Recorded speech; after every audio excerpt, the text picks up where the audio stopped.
都说佐良娜让所有宇智波族人变成了小丑。以往宇智波想要开启写轮眼，通常都需要经历与亲友的生离死别，才能够到开眼的门槛。比如又因同伴身亡而开眼，佐助因全族被灭而开眼，他们都曾遭受过心灵的摧残和感情上的阵痛。相反，佐良娜仅仅是因为思父心切，便轻而易举地将写轮眼收入了囊中。后面更是因为担心某人的安危，觉醒了万花筒写轮眼。对比其他宇智波族人艰难的开眼过程，佐良娜从觉醒写轮眼再到升级万花筒，都被指太过儿戏。更夸张的是，佐良娜获得万花筒写轮眼时才12岁，反观宇智波斑，他15岁才开写轮眼，这是否说明了斑的天赋不如佐良娜呢？还是说越晚开启反而越强呢？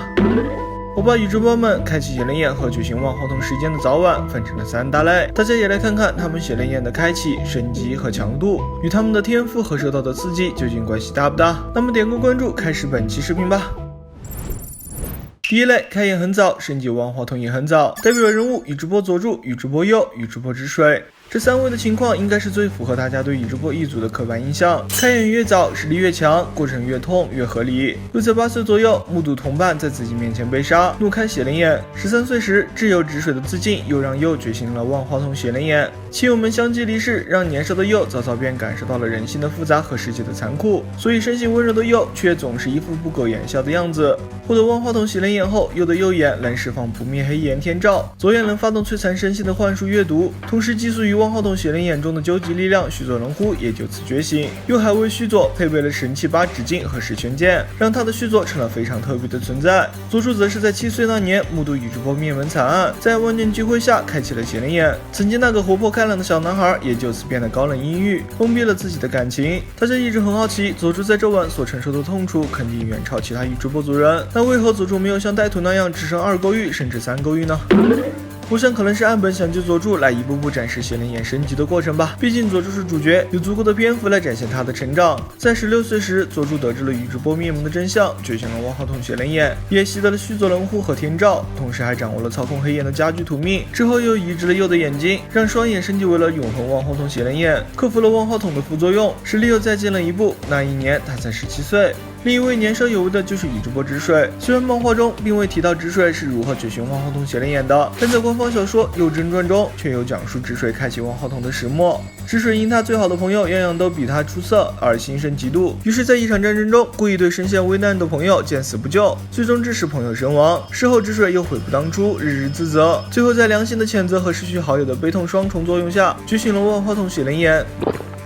不知道大家对小说打的这个补丁是否满意呢？好在直水并没有因此变得消沉，反倒是用更积极的心态去拥抱这个世界，用笑容鼓舞着周遭的人。他懂得如何从黑暗中汲取爱的力量，也乐于将这份爱散播给他人。获得万花筒的直水习得了别天神，这也是他的最强幻术。别天神能在不知不觉当中随意操控别人意识，并永久改变人的思想，达到接近洗脑的效果。最可怕的地方在于，中招的人根本意识不到自己中了幻术，自然也就不会主动去反抗、去破解。因此，直水被奇拉比称为宇智波家最强的幻术忍者，是张本明口中能与鼬相提并论的统术天才。此外，万花筒写轮眼带给直水的可不止别天神，还有须佐能乎。但很可惜的是，漫画同样没有展示直水开须佐的相关情节。好在岸本在游戏《究极风暴革命》中亲自为直水设计了须佐能乎，直水的须佐呈绿色，手持螺旋剑，胸甲打开后有一橙色勾玉，能从中发射查克拉箭时进行远程攻击，非常厉害。隔壁火影忍者手游近期也即将上线新忍者宇智波直水须佐能乎。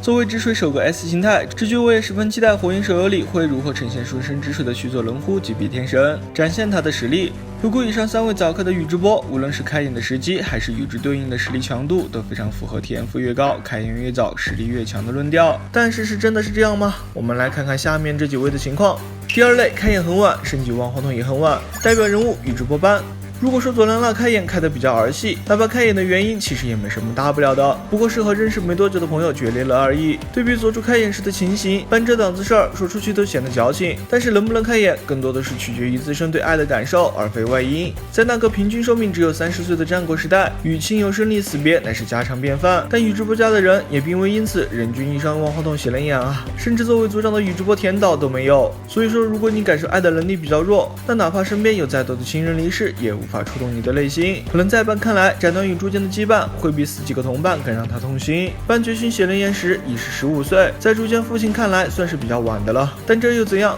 宇智波田岛去世后，班被选为一族之长，可见大家对他实力的认可。在移植亲弟弟宇智波拳内的万花筒写轮眼后，班的眼睛升级为了永恒万花筒写轮眼，成了千手竹剑之下的第一人。随口吐的一个火盾就是一片火海，随便瞪一眼就能将九尾变成肆意摆弄的玩物。班也是少有的能开启完成体须佐能护的人，实力强大到连岸本都不知道怎么让他落败。班的这个例子就很好的说明了宇智波开眼时间的早晚和他们的实力天赋并无直接关系。第三类，开眼较晚，升级万花筒较早。代表人物宇智波带土、宇智波佐能辣。在神武皮鞘一战中，卡卡西为带土挡下一刀，失去了一只眼睛。带土在悲愤之中举行了写轮眼，而这一开眼直接就是二勾玉。我们现在看来可能会觉得有点夸张，不就挡个刀嘛，人又没死，怎么就二勾玉了？至于吗？但大家别忘了，带土从小就是个情感充沛的人，他对爱的感受会比其他人更强烈。在他看来，卡卡西的负伤是被自己连累，他应该对此负责。同时，卡卡西的奋不顾身又让他感受到了来自朋友的重视和爱护，他也需要去回应这份感情。于是，在各种复杂感情的交织下，他的写轮眼开花了。